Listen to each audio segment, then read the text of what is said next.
It's not in the face! Thank you. Hello and welcome to Hey, Not the Face, with your host John Nash and your producer me, Steffi Haynes. And today we have basically a hodgepodge, but the main topic is something that isn't even MMA, but it does relate. But first, John, how the hell are you? Good. Tired, but good. My elder brother was in town visiting, so just an hour or so ago, I dropped him off at the airport, so got rid of him. Well, I'm glad you're here. It's been a couple of weeks since we last did one of these, and this one's a really interesting one. A big story over the last 3 weeks. It basically has nothing to do with MMA. It's a completely different sport, but for a lot of reasons, there are tons of similarities with MMA and a possible Endeavor connection. That story is the one involving the PGA Tour and LIV. So, my first question to you is if you could please give us a brief summary of their planned merger and what exactly is LIV? Well, first we have to go back. There's something called the PGA Tour for people aren't familiar, and that is it's an organization. It organizes professional golf tours. In other words, the tournaments themselves. So there's multiple tournaments. You know, the Metropolitan Open, the North and South Open. You know, you just go back, Sawgrass, the FedEx Cup. All these tours, all these events are organized by the tour. They keep track of the golfers who get points to move up then, and then they win the prize. They organize this so that the professional golfers have a tour to go on and earn prizes. Now, the golfers themselves, the pro golfers, are members of the PGA Tour. It's an association that has these members, and it's a nonprofit. And on several, there's a board that runs it. So there's, half are pro golfers, the other half are business leaders that give business advice. So there's some player involvement in the running of it. Now, a few years ago, there's been for several years, players have been upset because they think the tour has not been giving enough money to the players. There's been a lot of complaints about that. Even though it has player involvement, it's supposed to be player run. It's not fully player run. And so there's been a lot of complaints that the money has been going to all these other endeavors besides the players. So there's been some complaints. So, but 2019, a competitor was announced that was going to appear competing against the PGA Tour. And originally that was called the Premier Golf Tour. Eventually the Saudis got involved. It became the LIV Tour, which is LIV, the 54 it really means, the Roman numerals. So the LIV Tour, and they had tons of money in backing, and they threw hundreds of millions of dollars at players, just huge amounts at players. In fact, last year, I think the PGA Tour's prize money was like $436 million for 40-some events, about 40-some events, and for 14 events with $400 million in prize money. So almost the same amount of prize, but a lot less matches you had to take part in was what LIV's prize money was. So they threw tons of money to compete. The management, the heads of the PGA Tour, Jay Monahan, one of who's the commissioner of it, he begged players not to leave. They supposedly threatened players. They would cut them off of certain events if they did. He begged them not to leave to join this competitor because, one of his arguments was it's being sports washing for the Saudis. The Saudis are using this leave to sports wash, to cover up a lot of their human rights violations, to make their country look better, their government. And so he asked a lot of players. A lot of players took him up, like Tiger Woods and others. Said they turned down massive offers from the LIV to join that tour.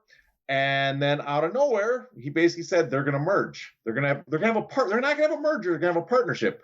And that's somewhat important because the DOJ, the Department of Justice, has some say over mergers and partnerships. And they also have been looking into the PGA Tour for some of their practices. There's been complaints brought up of them trying to block people from joining LIV, which could be a potential antitrust violation. So anyways, that's the two. The two are now apparently going to merge by the end of the year and have one tour. The LIV Tour, the Saudi money is going to put a ton of money invested into the PGA Tour, and everybody's going to be happy. Everybody? Well, everybody's going to be happy in the sense that the people that run the tours and the people that have to find ways to pay off the players for both who don't want to compete against each other anymore. But a lot of the players are not happy.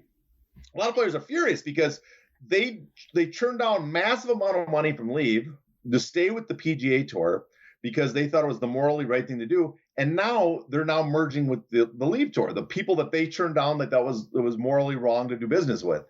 And so it's like, well, we're working with the people we said we're not going to work with. On top of that, I'm out hundreds of millions of dollars in prize money and guaranteed money I could have taken to go there to be with the same people we are with now. And so there's a lot of golfers that are very upset, and a lot of fans are upset about it. A lot of people don't know what the future holds for the partnership. So there's a lot of questions going forward, but it's interesting. We'll get into it because if people paying attention, they might have noticed some similarities in the idea of market power and antitrust and competition and monopoly and independent contractors in this case that we have, which we talk about a lot with another sport, the sport we focus a lot of time on. Quick question. Yes. PGA Tour, is that the same thing as the PGA? Well, no, the PGA Tour is split off from the PGA. Okay, this gets complex. Now we got the PGA Tour is the organizers of the professional golf tours. The PGA, or the PGA of America, the Professional Golfers Association of America, the PGA of America, originally started as the club professionals. The people that were at the golf clubs that worked there and help people, train them, stuff like that.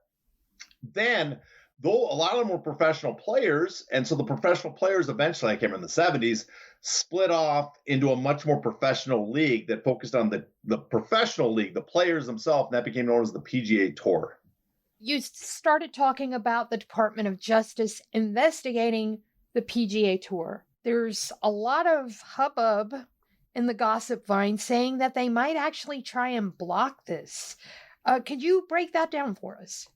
Well, the DOJ started investigating the PGA Tour because the PGA Tour had taken some actions against players that were signing up for LIV. Basically, they're saying if you go play in this opposing promotion, this competing promotion, this competing tour, you are completely cut off from competing in the PGA Tour, right? And the DGA Tour is looking at it because in a weird way, this is anti-competitive behavior, because you're basically telling independent contractors or each individual businesses that you are going to punish them, right, for taking another job when there's nothing in the guidelines. There's nothing that says you have to be exclusive, right? These aren't exclusive promotional agreements. They are members of a tour. They sign up, they play, they gain points, they go on to the next tour, they gain points, they win prize money. These are not businesses. This is not a movie studio signing actors. This isn't a boxing promoter getting exclusive rights to a boxer. This is in many ways like the sanctioning organizations of boxing. If the sanctioning organization said, WBA said, you cannot compete for the WBA if you don't sign with us and play with us exclusively, right? That there's a restraint to trade argument there against them. Now, the problem is because they started competing with LIV when LIV showed up, prize money, I should say, not purses boxing, but the prize money that the golfers made has skyrocketed since LIV showed up. Is that going to stay? Well, that's probably the question. That's probably why they're going to merge, is they don't want the prize money to keep going as fast as it's gone. I'll get to that in a second. The prize money before LIV showed up, for the 7 years before this alternative golf tour showed up, the prize money grew at about a 2% annual rate in the PGA Tour. In the 4 years since they showed up, they made their announcement in 2019, it's grown up at about 12% per year. So prize money skyrocketed from $279 million in 2012 to 2019. I think it was $322 million. And now this year, it's supposedly going to be like $563 million. Good Lord. So just blowing up. And on top of there's all these other bonuses and all these other things they're doing. They're just pushing money towards the players. There's benefits, all these benefits. In fact, the benefits, the total package of outlaid compensation to golfers is now supposedly over $800 million, about 55% of the revenue. So it's a large amount of money. And what's interesting is after LIV showed up, the money has gone up. The total money package has gone up several $100 million to the players. And so that's a sign. On top of that, the players also have gotten several hundred additional million for this competitor. So that's one is a sign that the PGA Tour probably could have paid more. That's a sign that there's competition driving up wages. And so now the DOJ under the Biden administration has taken it as kind of their, it's been something that they're supposed to do, but it's been kind of abandoned by the antitrust division. But the Biden administration wants this to be a big focus, is they're looking at monopsony power, the power to control labor, wages. And so because merging the two gets rid of competition, they said that's one of the reasons they want to merge them, is so they're not competing against each other. That could impact players' income, salaries, because it prevents the competition from driving up wages. That's something they're against. And so they might block the merger. Okay. The whole point of this particular conversation is because it sort of mirrors what's happening in MMA. Could you draw comparisons, say, between fighters, for instance? Oh, easily. This is very much what we see in MMA and what we don't see in MMA. For one, because the top fighters can't leave the UFC. See, this is one of the major differences. The PGA Tour didn't have the players locked up. Some of the top players got to leave. And so an alternative promotion, an alternative competitor can put a lot more resource in it because they have the availability of the top players. And when the top players have a chance to leave, get an offer, you can see that wages go skyrocketing. And this also, like we see this in boxing. But a good example is Ngannou, right? Francis Ngannou, heavyweight champion, big figure in MMA, but for most fighters, even heavyweight champions, they're not making nearly what he got with his current offer from the PFL. The reason he got that offer is because he could exit his contract. When you're a free agent, you have multiple offers. We just know that from study after study about athletes, about pro athletes. When they enter free agency, their pay goes up. Boxers, we've seen it. We just got a lot of economic studies that show that when athletes don't have ties to anybody, especially the top guys, that's specifically the top guys, their wages can skyrocket. And we saw that with Ngannou. The closer he got to actual free agency, the more the UFC kept offering him. Why? Because the risk was that he was going to leave and his value got more and more. Now as a free agent, he's getting paid $8 to $10 million a fight guaranteed. And we'll go to just on a side journey here. There's a simple reason we know how much he's getting paid, because he entered MMA competition like boxers do. We know what top boxers make, unlike top MMA fighters, because there's a lot more people that have knowledge of what's being offered to them.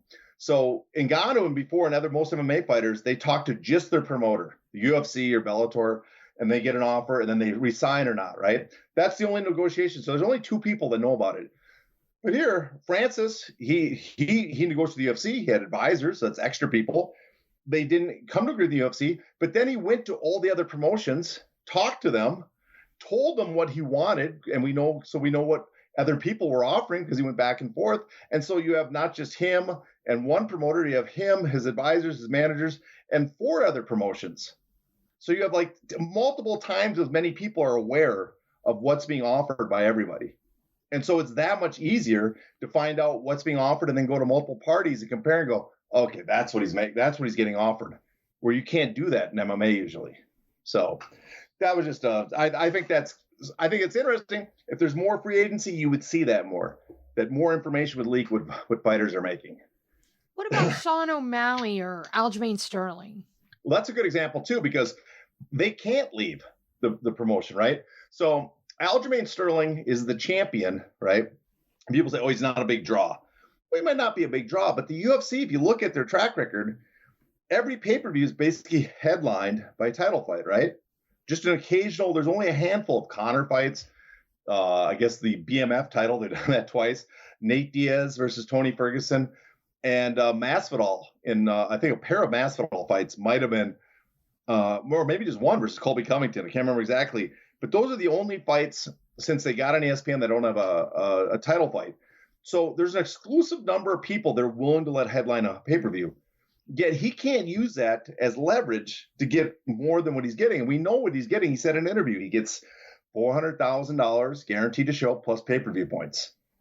So not a tremendous amount of money when you compare to the similar weight class in boxing, 135 pounds, right? We see what 135-pound boxers are making. They're making multiples at the title level of what Sterling is. And so he's not getting a lot. And then you have Sean O'Malley who says, my presence alone on our fight is going to double the pay-per-views.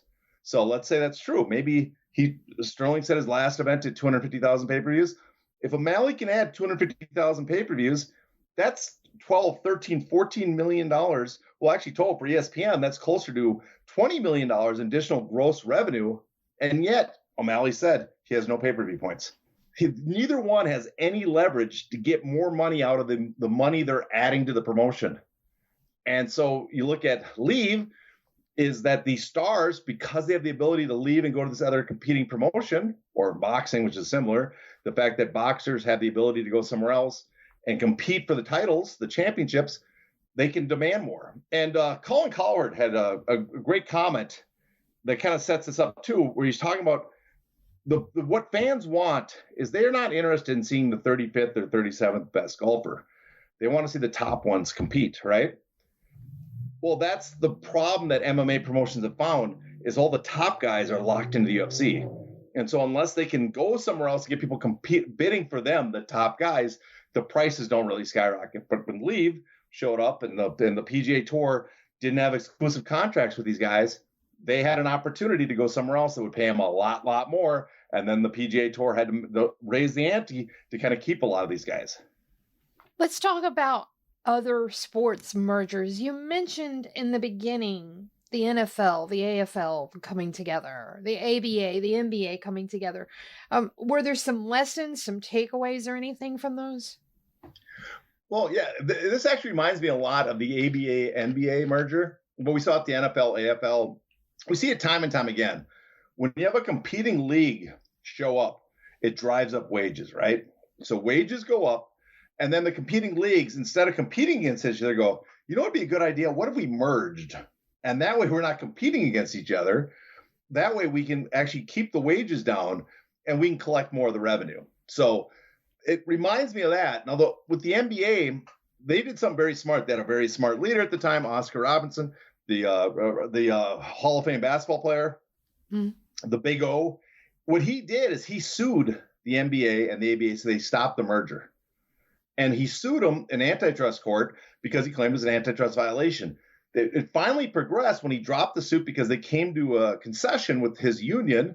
And the concession was, you're going to allow free agency, so there's competition. You're going to get rid of all these clauses that prevent us from competing for free agents. So there's competition inside the new NBA where the teams compete against each other.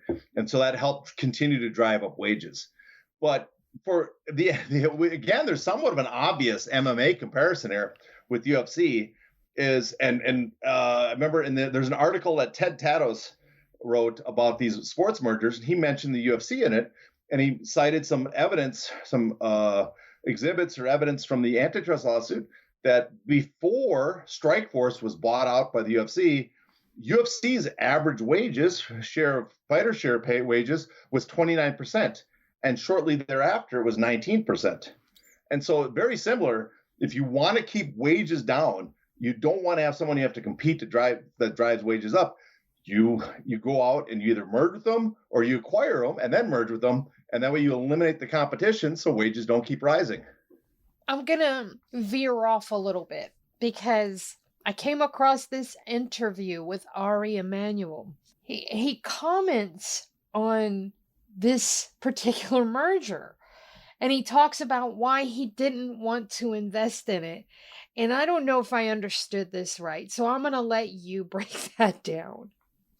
Okay, well, he had been approached by some investors about investing in a competitor to the PGA Tour, the original premier golf tour that was going to compete with the PGA Tour, what became the LIV. And they were thinking about it, and they were ready to put up $1 billion into it. They thought that'd be a good investment. And then one of his coworkers at Endeavor, they called someone at the PGA, and since they're well connected with golf, and they said, please don't do it. And they didn't want him to do it because they didn't want the competition driving up the wages. And so they stopped because they're friends with they even said, Ari said, I'm friends with Jay Monahan, the commissioner of the PGA Tour, who they think is doing, who they like, but they didn't want to, they agreed not to create a competing promotion, almost colluded with them, you could say. So they wouldn't make a competing promotion that would drive up wages. Eventually, the LIV got into action. So I found that somewhat fascinating that his as someone that represents athletes and stars, in this position, his loyalty was to his friend that we do not want to be in a position where we're going to drive up golf wages. Wow. So there was some more stuff in that interview. And by the way, folks, that interview was with Freakonomics. But I could not help but notice before they actually start talking with Ari, they have this prelude and they mention a bunch of companies. I can't remember them. You might be able to because you're laser focused on this stuff. But they mention all these other entities that they have their fingers in. And I was blown away by it. I mean, just seriously blown away by it. So could you go into detail a little bit about that? Well, yeah, they have obviously Endeavor, and they also have William Morris, which they merged with. Those are two talent agencies that represent a lot of stars, like The Rock, Dwayne Johnson. Obviously, they represent Larry David, Oprah Winfrey, just a lot of A-list celebrities to represent. They also acquired IMG, which is a sports, entertainment, fashion, media agency. So they have not just the celebrity actors and directors and stuff with the Endeavor and WME, William Morris Agency. They also have athletes and all these models and stuff from IMG. They acquired the Miss Universe franchise, which they then later sold. They acquired it from Donald Trump. Then they acquired the Professional Bull Riders League, the Frieze Art Fair. They got, of course, the UFC, which is probably their crown jewel, the biggest one. They've got a Euro League they advise in Europe, Euro League basketball. They have something called On Location, which does live events experience. So they have their hands in a ton of stuff. And their new venture is going to be splitting off the UFC into a new company that they'll have majority control of called TKO, which they're going to merge them with the WWE, the pro wrestling promotion. Right. I was just shocked because the guy, the main host, he said, we're even under the Endeavor umbrella. They don't own the podcast or the studio, but we fall under their umbrella. Could you tell me about that a little bit? Well, it's because his represent agent is the talent agent is Endeavor, and on top of that, they have they Endeavor be the part of their package. They create content, they create shows, they put the packaging together. So they have some of the shows they actually run. And there's a couple things I forgot to mention too. They have Open Bet. They have a online betting service, right? They have New Line, which does the streaming services. Right. So they have their hands in a ton of stuff. They split it up in two parts. They have a representation part of the company, which represents talent, athletes and actors and stuff, producers, and then they have a content part of the company that controls content. The UFC, PBC, shows and packages they put together with their talent, which includes the podcast, I guess, Freakonomics, and other stuff like that. So they have the two elements together that make up the company. Insane. I need to know how Endeavor is going to represent athletes in high labor cost sports, but their owners. I don't understand some of this stuff, so you're going to have to help me out, John. Okay, well, this is kind of interesting. This is you might remember, that's why you probably brought it up. You remember in the interview, this is something the host brought up as kind of a dilemma facing Endeavor, and he brings it up like he's going to ask Ari about this, and then he doesn't ask him, which is infuriating to me, because it's like, this is very important stuff, and then I don't want to read too much in it, but I think he wussed out. I think he had an important figure there that has some power over him, and he didn't want to piss him off by asking these really tough questions. But that's a tough one, because what Endeavor does is they represent their big piece of their business is representing top talent, and that's basketball players, football players, people that are high draft picks that make a lot of money. And he noticed this about him. when it's a sport where the labor makes a lot of money, they represent the labor because they get a piece of what the labor makes, and they push to help those athletes make as much money as possible. But it's a sport where there's low labor costs, and what he didn't talk about is low labor costs are in large part due to the fact that monopsony power are in those sports. He includes WWE and UFC in that.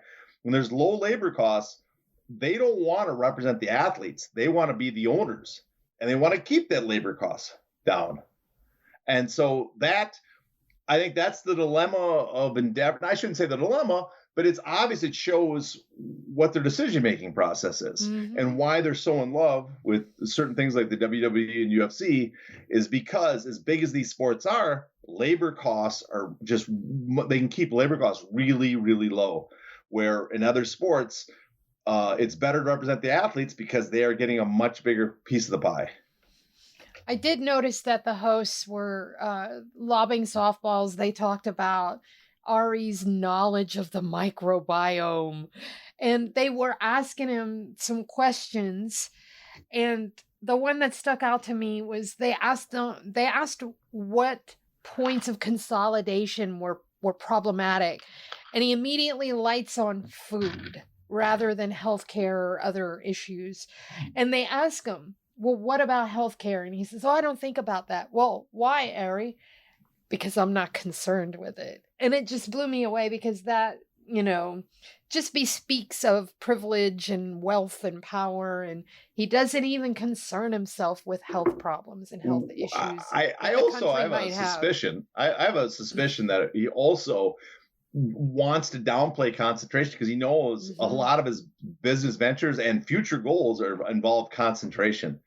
And so he wants to, his argument was, if you listen to podcasts, his argument, if we worry about the food supply so people are healthier, then the concentration in the healthcare system wouldn't be a problem. Or the consolidation is the word he was using. Yeah, the consolidation in the healthcare industry wouldn't be a problem. In other words, the monopoly power, market power in the healthcare system, which seems ludicrous to me. Yes. But I understand his argument because if you're thinking it's, I don't know if he's making it in good faith, but basically I think he's trying to say is that that the concentration, the consolidation in anything is not a problem. And why would he say that? Because he's looking to consolidate a bunch of stuff. Yes, indeed. So let's talk about anything else from that interview you might want to stick in here, because it was a kind of a sprawling interview. I don't know if you had any other points that jumped out to you or not, but those were the ones that jumped out to me. Well, one other sport part of the combat sports we covered that was interesting is the Ari talking about how he's a big boxing fan, and then the host talking about, again, he didn't bring this up to him, how boxing, even though they're big fans, him and Dana White, that's one area where they might not follow the same path as WWE and UFC. And the major reason, the host even explains, is the Muhammad Ali Boxing Reform Act, that there's legislation there that prevents kind of the same type of market power concentration they have in other sports you can't do in boxing. And that reminds me of a quote that supposedly I was told Ari Emmanuel said. I was not there. I'd say it's all hearsay, but I was told once he was talking about boxing with some people, and he said the why he's not interested in boxing was the problem with boxing is it's 30% for me and 70% for them, the boxers, and I needed to be 70% for me and 30% for the boxers. And so I don't know if that's true, but I could buy it in some ways. That seems to be the business model they go for. But that was that part of the interview caught my attention. I really wish he would have talked about some of this with Emmanuel, would have brought him up and asked him about that. So the only other part I found pretty interesting is he kind of let him off the hook when he talked about doing business with the Saudis. I don't know if you remember that part. But they talked about doing business with the Saudi government, how Endeavor used to have a major investor, $400 million, I believe at the time, when they bought the UFC, was the Saudi Arabian sovereign fund. And they returned that money after Jamal Khashoggi, the journalist, was killed at an embassy.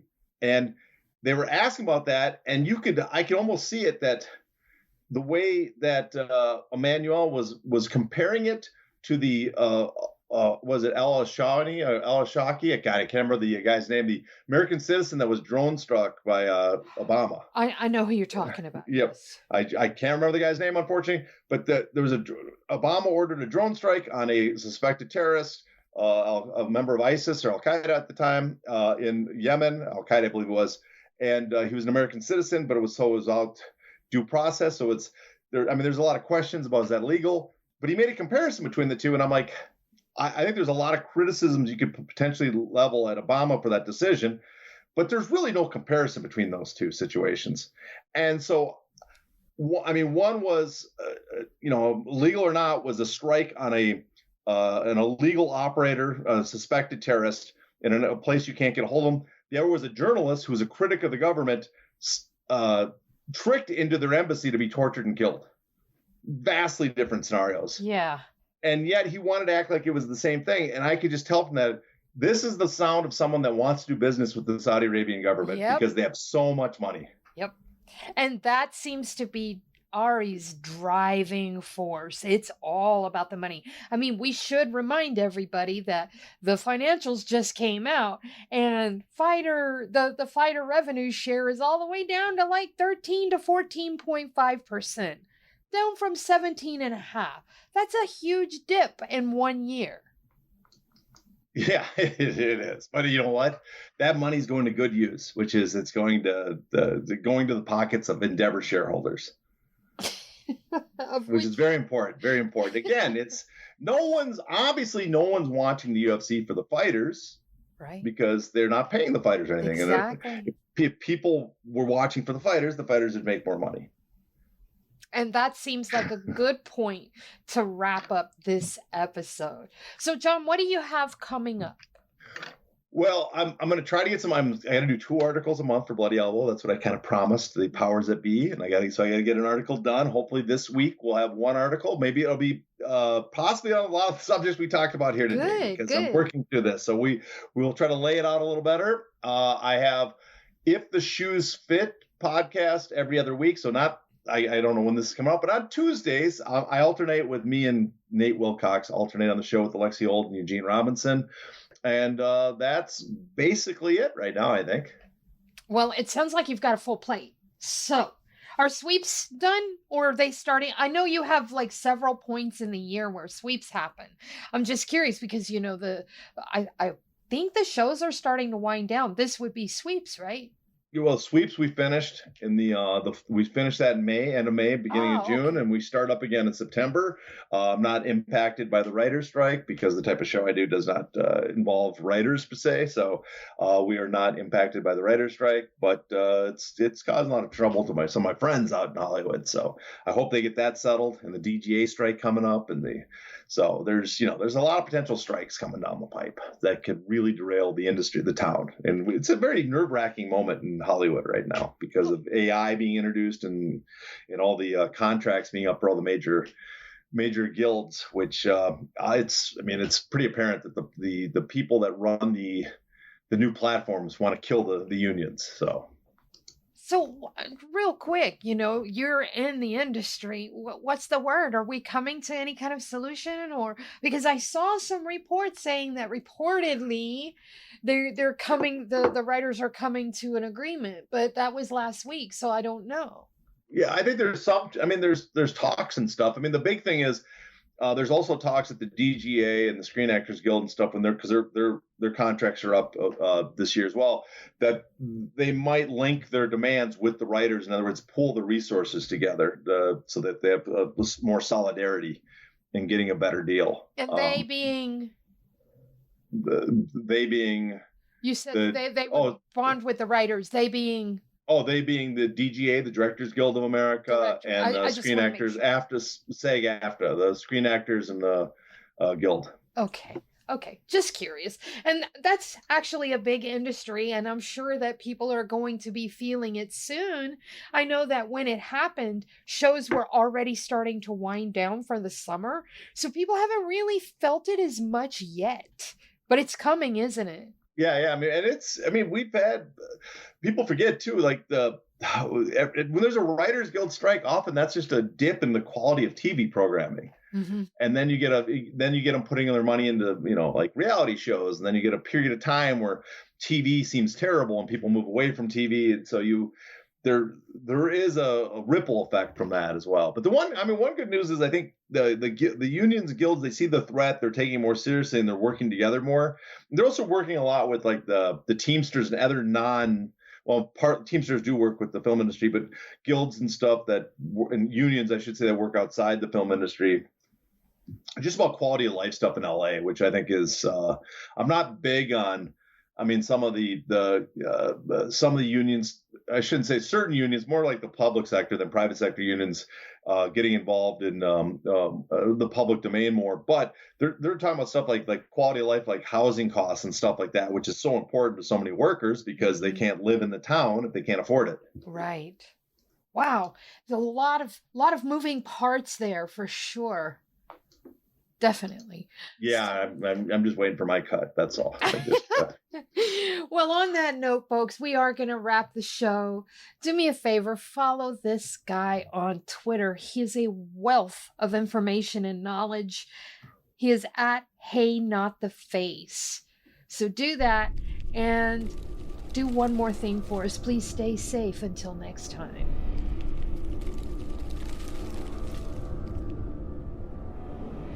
Ow! Ow! Not the face! Ooh! Ooh! Okay, the face!